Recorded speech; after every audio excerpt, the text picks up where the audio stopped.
إن الحمد لله نحمده ونستعينه ونستغفره ونستهديه ونتوب إليه ونعوذ بالله من شرور أنفسنا وسيئات أعمالنا من يهده الله فلا مضل له ومن يضلل فلا هادي له وأشهد أن لا إله إلا الله وحده لا شريك له وأشهد أن محمدا عبده ورسوله. يا أيها الذين آمنوا اتقوا الله حق تقاته ولا تموتن إلا وأنتم مسلمون. يا أيها الناس اتقوا ربكم الذي خلقكم من نفس واحدة وخلق منها زوجها وبث منهما رجالا كثيرا ونساء واتقوا الله الذي تساءلون به والأرحام إن الله كان عليكم رقيبا. يا أيها الذين آمنوا اتقوا الله وقولوا قولا سديدا يصلح لكم أعمالكم ويغفر لكم ذنوبكم ومن يطع الله ورسوله فقد فاز فوزا عظيما.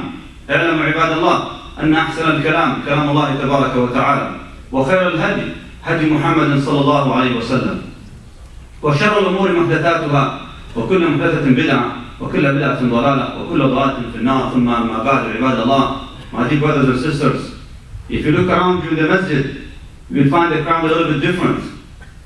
The demographic of the crowd today is a little bit different. There's an increase in number of young brothers and sisters, the youth and the kids in the masjid for this Salatul Jumu'ah. These are my children and your children, the kids and the children of this community. Do you know why? Because they're off. No school today for them. There are still some other schools perhaps still going on, but many kids are off school right now, and that's why alhamdulillah Rabbil Alameen they're here for Salatul Jumu'ah. But how many other kids I know and you know, they're not here for Salatul Jumu'ah? Where are they? And what are they doing? Alhamdulillah, you get the chance, the opportunity to bring your youth, your children to come and attend Salatul Jumu'ah. How often do they get this privilege to come and join the Muslim community, to come in a gathering like this on a weekly basis, which is the most important gathering for the Ummah, on a weekly basis? How often do they get to do that? For many, because of school regulations, not very often. Few times during the year, and when the school's off, that's it. Other than that, they want to have that privilege to come to attend Salatul Jumu'ah. They still have another week before the school even starts. What have you planned as a parent? What have you planned as a community member to make sure these youth and these children use this time wisely? What have you planned for them? Did you plan anything for your children? Are they on program, on a schedule for this week to achieve something useful for them? Have you planned anything besides them just, do recreation stuff? Have you planned anything useful for which they can learn before they go back again to school? At least something that would revive their iman, their spirit, and their Muslim identity. What have we planned for our children? Ya ikhwa, when it comes to the time, the subject of time, it's very, very crucial. Allah subhanahu wa ta'ala made it very clear in the Quran in many, many ayat about the value of the time. قال الله تعالى والعصر إن الإنسان لفي خسر. Allah subhanahu wa ta'ala swears by the time, particularly the most neglected hour of the day, Al-Asr, when most people are too busy to do anything. They're tired, they're coming back from work, they're running between 2 hours before the end of the day. That's why not so many people would be worshipping Allah subhanahu wa ta'ala during this time. And that's why he said, Wal-Asr, I swear by Al-Asr, that particular time of the day. إِنَّ الْإِنسَانَ لَفِي خُسْرٍ, that indeed mankind, every single insan is in a great loss. Every single insan is a great loss. On Judgment Day, you should know that. That's the day where Allah subhanahu wa ta'ala called in another surah, ذَلِكَ يَوْمُ التَّغَابُنِ. That's the day of At-Taghabun. At-Taghabun means deceit. When you realize how much you were deceived in this world, how much time you had, when you could have used it wisely, differently. So then Allah subhanahu wa ta'ala says, وَالْعَصْرِ إِنَّ الْإِنسَانَ لَفِي خُسْرٍ إِلَّا الَّذِينَ آمَنُوا. Except for those who believe in Allah Azza wa Jalla. إِلَّا الَّذِينَ آمَنُوا وَعَمِلُوا الصَّالِحَاتِ. And they did righteous deeds. وَتَوَاصَوْا بِالصَّبْرِ وَتَوَاصَوْا بِالْحَقِّ وَتَوَاصَوْا بِالصَّبْرِ. And they enjoined one another to go and promote haqq and the truth. And that's to be steadfast on this path of Allah subhanahu wa ta'ala. وَتَوَاصَوْا بِالصَّبْرِ. And they help one another to be patient on this long path. Ibadallah. My dear brothers, the youth in the back, when you're in Salatul Jum'ah, you should not be talking. You lose your reward for this salah. Jazakumullah khair. So Allah subhanahu wa ta'ala is warning us that this is now another special moment, another special hour. You came before Salatul Jum'ah. Don't ruin it. How often do you do that? Don't ruin the reward that you should get from this just half an hour of listening to Khutba al-Jum'ah and join the salah as well. Ibadallah, when it comes to time is very precious, and even the split second can make a big difference in your life. As in hadith, Umar ibn Khattab radiallahu ta'ala, he heard the Messenger of Allah sallallahu alayhi wa sallam saying, إِذَا قَامَتِ الْقِيَامَةِ, if the day of judgment was established, you see the signs of collapse in the universe. Everything is falling apart, announcing the beginning of the day of judgment. He said, sallallahu alayhi wa sallam, وَفِي يَدِ أَحَدِكُمْ فَسِيلًا, and you have in your hand a plant, small plant that you can put in the soil, so that at least you in this case, you contribute to this life by planting something. وَفِي يَدِ أَحَدِكُمْ فَسِيلًا فَإِنْ اسْتَطَاعَ أَنْ يَغْرِسْهَا قَبْلَ أَنْ تَقُومَ فَلْيَفْعَلْ. If you were able to put it in the ground, in the soil, before the day of judgment is completely established, then do it. At least you will get the reward that you planted something useful in this world. Even in that split second can make big difference in your life. And you're going to need, wallahi, every moment. Every moment you have, you're going to regret if you haven't used it wisely. The Messenger of Allah sallallahu alayhi wa sallam, he mentioned that even those who did well on Judgment Day, they will regret. Even those who did well. Because they would say, I wish I had done better. They did well, but they could have done better. And those who didn't do well at all, they for sure going to regret these moments. Ibadallah, our ulama, they used to seek knowledge even to the last minute. They want to learn more about their deen. They want to know something new every single second, every single day. And this is an opportunity to learn something right now. And one of these ulama, Nu'aym ibn Hammad, rahimahullah ta'ala, one day he said that I visited Abdullah ibn Mubarak, so he asked him, he said, قال حتى متى طلب العلم? How far should we keep going and seeking knowledge? Means when should we stop seeking knowledge? قال حتى الممات. Until you die. To the last breath, you should keep seeking knowledge. حتى الممات, you keep learning something new every single day, because that new knowledge, again, can make a difference in your life. So you have time right now to read more books. You have the time to attend the masjid. You have the time to go and attend programs, activities, conferences. Don't miss this opportunity. Because when it's gone, it's gone. That's why Al-Hasan al-Basri, rahimahullah ta'ala, he said, قال يا ابن آدم إنما أنت أيام. O son of Adam, you're nothing but days, numbered. These are numbered days, that's your life. كلما ذهب يوم ذهب بعضك. Every time a day passes, part of you goes with it. And when that day goes away, it does not come back again forever. Ibadallah, time is very precious. And that's why we have these limited hours and limited day, at least in this contemporary, let's say, time, which is eventually, it's the winter holidays and the winter season. And the school is off, kids are around the house. How are we helping our children? How are we helping our children benefit from their time? Are we giving them guidelines? Are we giving them things to do? Or is it just, go and have fun, go and play video games, do whatever you want to do, but just stay away from me? Is that our attitude to our children? We just want them to be busy with whatever. Just have fun. You did well in school. Now it's a reward, it's a prize. And the prize for them is to go and kill time and waste their time. Wallahi, that's not how you reward your children for their hard work. The way you reward your children for their hard work is to teach them values, something beneficial. Give them the chance now to recover from the great loss they had while being in school, not learning about their deen. If you count the days they've been to school, and then you count the number of times they attended the masjid, you will be appalled by the statistics. The number of hours they spend in school, and then the number of hours they spend with you as a parent, let alone in the masjid. If you count these hours, you'll be scared to death if you really care about the future of your children. I'm talking here about the real future of your children. That's the akhirah. You'll be scared to death. How much time do you spend with them when they come back from school teaching them values? Not just teaching them homework, values. How much time you spend with them here in the masjid when they're off school? This is a very serious matter. You still have another 10 days before school starts. What else are you planning to do? It is your responsibility as a Muslim, first and foremost, and then as a parent, that you make sure you use your time wisely. Because this is what Allah subhanahu wa ta'ala is going to ask you on Judgment Day. And then in the future as well.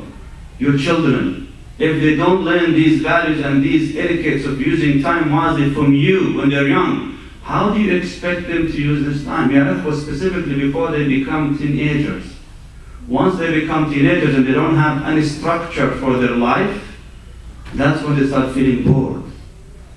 And you know, when children, when youth feeling bored, what do? They try to find something thrilling. And thrilling in this culture is a very scary thing. Kids, they do the bad stuff because it's just thrilling. It's not because the kids were bad, it's because they were looking for adventure, for something new, something thrilling for them. And if you haven't provided any structure for your children when they have spare time, if you haven't provided that for them, they are going to create their own. So make sure as a parent to be there for them and help them. Provide some guidance and guidelines on what they could do and how they could benefit from their time. Ibadallah, and Nabi sallallahu alayhi wa sallam says in the hadith, Sahih Bukhari, قال نعمتان مغبون فيهما كثير من الناس الصحة والفراغ. Two great blessings over which mankind and human beings, Bani Adam, the children of Adam, is completely deceived about. Means you are completely deceived when it comes to appreciating these two blessings. Do you know what these blessings are? الصحة والفراغ. الصحة, that's health. Al-faragh, that leisure and spare time. Because many people, they would love to achieve things when they're busy. But then subhanAllah, when now they have the time for it, they start giving all these excuses. They're tired, they're exhausted, and they can't do anything. And many times when you think that it's time for you to do these things, you find yourself ill or sick, or now you're getting too old to achieve these things. So there's two values here. As-sihhatu wal-faragh. Weekend is a time for faragh for many people who don't go to work. But then, alhamdulillah, they have the health. What are they doing with these weekends? Now we have the winter break. Alhamdulillah, we have the time. We have the leisure, we have the faragh. And we have the sihha, alhamdulillah. Before you fall sick because of the weather, do something beneficial and help your children achieve something beneficial. What can we do in order to help us save our time and preserve these precious hours of our life? Number one, muhasabatun nafs. This is now put yourself to the account.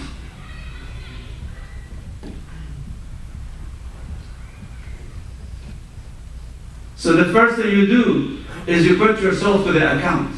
Means you hold yourself accountable for everything that you do. Don't wait for someone to come to remind you that you didn't wake up for Fajr. Don't wait for someone to remind you that, saying you didn't wake up for Fajr today. Imagine if you have this constant on your mind. And don't get to the point where missing Fajr becomes something normal and usual. Don't get to that point. Always feel guilty about it. Put yourself to the account. Don't let anyone do that on your behalf. And then, number two, teach yourself to aspire to higher goals in life. Higher goals. And the highest goal that you should always think about is Jannah al-Firdaus, the companionship of Rasulullah sallallahu alayhi wa sallam in al-Jannah ya akhwan. Ala inna sil'at Allahi ghaliya. Ala inna sil'at Allahi al-Jannah. Indeed, the commodity that you trade with Allah subhanahu wa ta'ala is very precious and so expensive. Indeed, it is a Jannah. It's a Firdaus. You don't expect yourself to get to paradise at Firdaus al-A'la and being around the Prophet sallallahu alayhi wa sallam while you're sitting at home chilling and watching TV or playing games. Is that how you get there, Jama'ah? That's going to get you somewhere, but not where you should be. And again, you're going to receive that announcement where you realize how much you were deceived at the end of that time. Ibadallah, As-Sahaba radiallahu anhum, they had this greatest example for us. I mean, they were human beings after all, like us. They had also human needs like everybody else. And they were living exceptional times. Today you have, alhamdulillah, the facility of technology, cars, transportation, mashallah, spacious homes. You have all these beautiful things of this dunya. Ni'am from Allah subhanahu wa ta'ala. It seems to be quality of life is dropping so low with that. Although it's supposed to be increasing your performance for the akhirah, but it seems to be distracting. Too distracting for us. All these things that are supposed to help us to achieve better, inshallah, for the akhirah, is not helping us at all. Number 3, ibadallah, صحبة الأخيار. That you have good companions around you. Good companions around you. You know, in the Arabic language we say, as-sahib, sahib, which means the friend gravitates, pulls towards him. So if your friend is good, he's just like a magnet. He pulls you to his habits. And habits, they say in English, are contagious. Good habits are contagious. And bad habits as well. If you have a good friend, what are you going to get out of them? Good habits. If you have friends who do other things, you're not going to get anything good out of this. And Nabi sallallahu alayhi wa sallam, he said, مَثَلُ الْجَلِيسِ الصَّالِحِ وَالْجَلِيسِ السُّوءِ كَحَامِلِ الْمِسْكِ وَنَبِّ الْكِيرِ. The example of the good companion and the other one, is the example of the perfume seller, merchant and businessman, وَنَافِخِ الْكِيرِ, and the blacksmith. It says, حامل المسك, the one who carries the perfume and sells the perfume, إما أن يحذيك وإما أن تبتاع منه وإما أن تجد منه ريحا طيبة. As for the merchant, the perfume merchant, you get one of 3 things out of him. إما أن يحذيك, they might give you something for free. If you've ever been to these stores, they offer you free samples. So you walk out of that store with beautiful smell. Or you might buy something from them. You request, you solicit them, you make an effort to get something out of them, something good out of them, by buying perfume. وَإِمَّا أَن تَجِدَ رِيحًا طَيِّبًا. If you didn't get anything for free, or you did not buy anything from them, the least you get is just that influence, that you get the beautiful smell as you walk in and you walk out. That's the example of the good friend. Whether that friend advises you for free, so you know what, that's not good, you shouldn't have done that.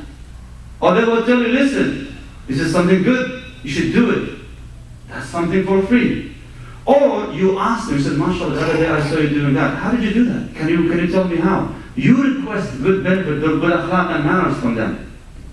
And the third, at least if he didn't tell you anything, you didn't request anything from them, just being around their companionship, it just makes you feel safe.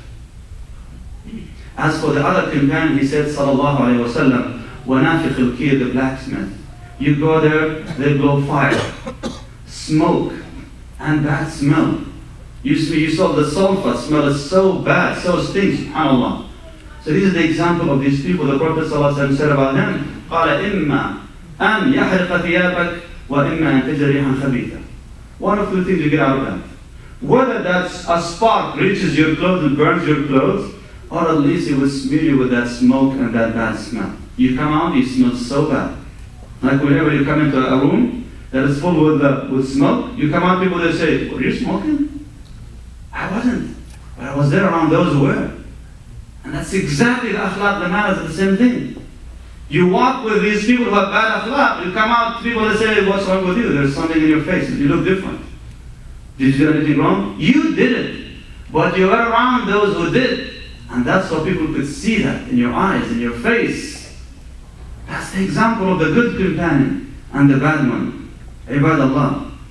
Another way of helping us perceive the value of our time and making sure to teach our children these values at the time is to learn the stories of those who were in the past. Learn the stories from those who were before us in the past. As-Salaf as-Salih rahimahumullah ta'ala, the righteous predecessors, and how they have used their times in the best way possible. There is so much we can learn about that. The Prophet sallallahu alaihi wasallam, the Sahaba radiallahu anhum, the great ulama, there are so many books out there. You could just simply choose one of these books and look at the value of time and how the ulama and the righteous ones were using their time wisely. During the day, they would fast. During the night, they would wake up for qiyamul layl. Every moment that they have, they will make dhikr to Allah subhanahu wa ta'ala and say, Subhanallah, Alhamdulillah, wa la ilaha illallah, Allahu Akbar. Constant reminder that they are in the presence, in the constant worship of Allah subhanahu wa ta'ala. Also, the way we could help our children use this time, by diversifying opportunities for them. You know, your kids are off school, you're not. So you're most likely going to be at work. So what are you going to do? What your kids are going to do during the day? Give them chances and opportunities. If you're a group of families, and some of you are also off, that would be great if you can provide a program for your children. Something beneficial.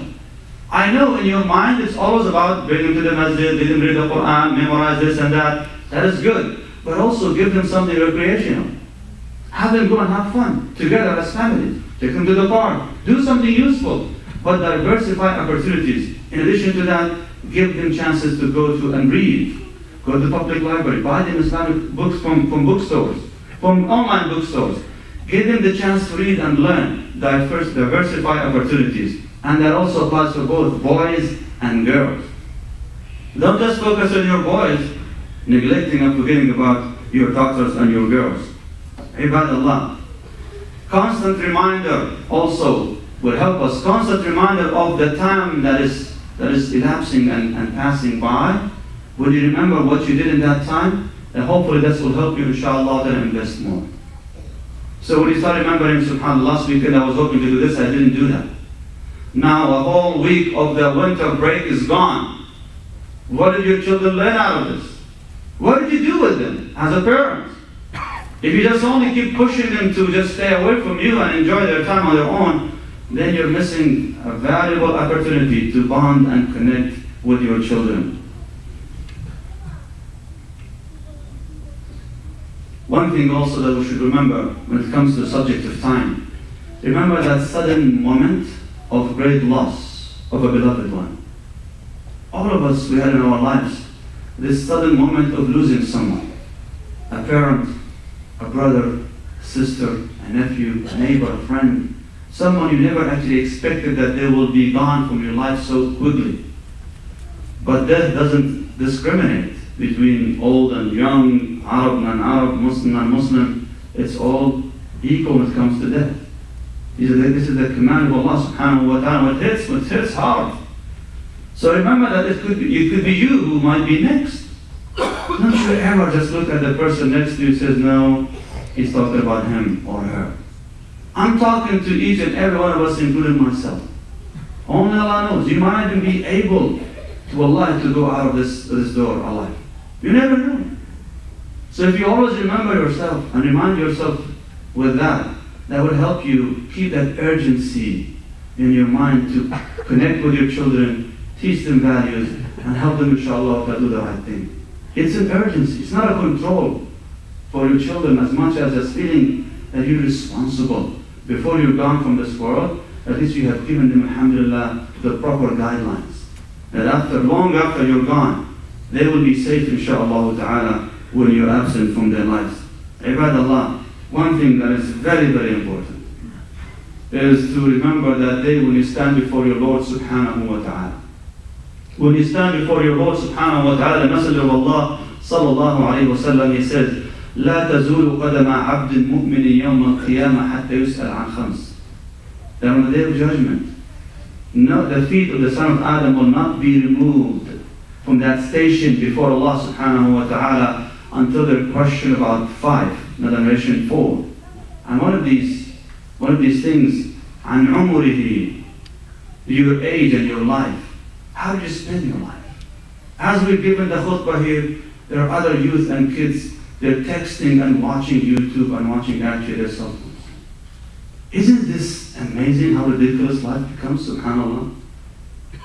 You're coming to achieve something so sacred, and the shaitan chases you inside the masjid, inside your brain, to convince you to waste these precious moments of your life.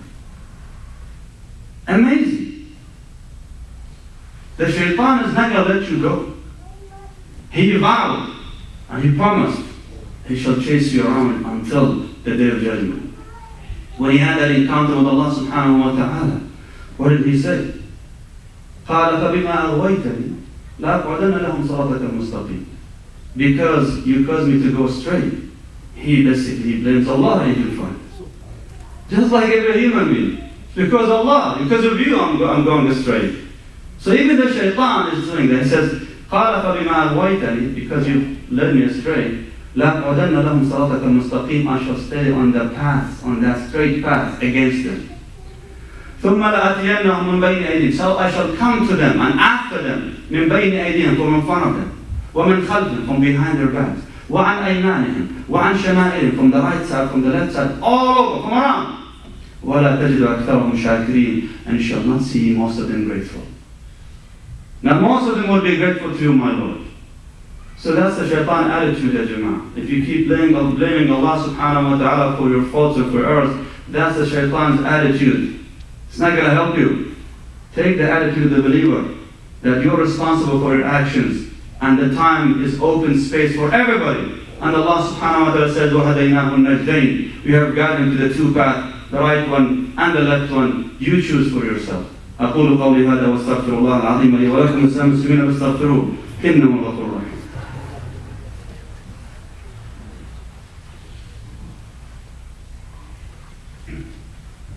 الحمد لله رب العالمين، صلى الله وسلم وبارك على نبينا محمد وعلى آله وصحبه وسلم تسليما كثيرا ما بعد. أيها الإخوة, my dear brothers and sisters, what can I do? What should my kids do during this time? This break, what else can they do? When it comes to recreation, they can do great things. I know that for sure. Kids, they know, they're clever. They know how to make these things. You might need their help sometimes, but if you guide them through their process of entertaining themselves and make it educational, beneficial, that would be great. So the first thing you need to do, you help them. You give them guidelines on what they can do, what they cannot do. But if you let it go for them, they might not be choosing the right and the proper thing for themselves. Number two, this is a time, and we all know that when they're in school, they don't have really time to read the book of Allah subhanahu wa ta'ala. Why don't you make an assignment for them and for you as a parent? Read with them some of the surahs of the Quran. Better off, memorize one or two surahs if you can. They have the whole day off. Make some incentives.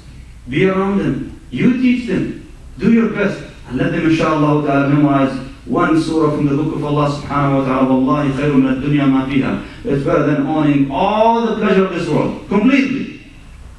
So just help them memorize these surahs. If not, at least revise what they've known already. They might have forgotten that. So help them review what they have learned. Number three, ilm, knowledge. Your kids, they come to the masjid, they don't even know the etiquette of coming to the masjid. When you bring them to Jummah, sit down with them half an hour before they come and teach them etiquette. When they sit next to you, keep them with you. Don't just bring them here and let them go loose. Keep your kids next to you so they can learn how to behave when they come to the masjid. Read a book with them. Make this at the end of the day. Open book of Hadith, Riyadh al-Salihin for instance, and read with your children something that they will learn from the life of Rasulullah sallallahu alayhi wa sallam. Dhikrullah, teach them to remember Allah subhanahu wa ta'ala. This is very simple and easy. Teach them how to say Subhanallah, walhamdulillah, wa la ilaha illallah, wallahu akbar, wa la hawla wa la quwwata illa billahi al-ali al-azim. Help them repeat that over and over again, over and over again. Teach them that. Let them count that 100 times a day, 200, 1,000, as much as they can. But teach them to remember Allah subhanahu wa ta'ala. Make sure that they pray their salah regularly. And if you could bring them to the masjid, that's a great virtue. And alhamdulillah, we have now enough time, and if you can as a parent, wallahi, use this precious time to bond with your children, then go ahead and do a road trip.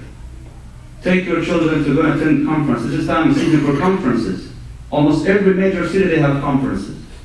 Big or small conferences. 1 day, 2 days, 3 days. Make a road trip to one of these closer cities that you have around you if you don't have any in your city. Go and take your children and make a road trip with them. Again, that would help you bond with them socially. They will learn values of travel with you. They have memories for that. When was the last time you've taken your kids on a trip? Something that they could learn their deen instead of just, killing time. Teach your kids, inshallah, these values and dedicate some time from this break with them and for them. اللهم علمنا ما ينفعنا وانفعنا بما علمتنا، إنك أنت العليم الحكيم. اللهم آت نفوسنا تقواها وزكها أنت خير من زكاها، أنت وليها مولاها. عباد الله، إن الله وملائكته يصلون على النبي، يا أيها الذين آمنوا صلوا عليه وسلموا تسليما. اللهم صل وسلم وبارك على نبينا محمد وعلى آله وصحبه أجمعين، وارض اللهم عن الخلفاء الراشدين أبي بكر وعمر وعثمان وعلي، وعن سائر الصحابة أجمعين ومن تبعهم بإحسان إلى يوم الدين. وأقم الصلاة.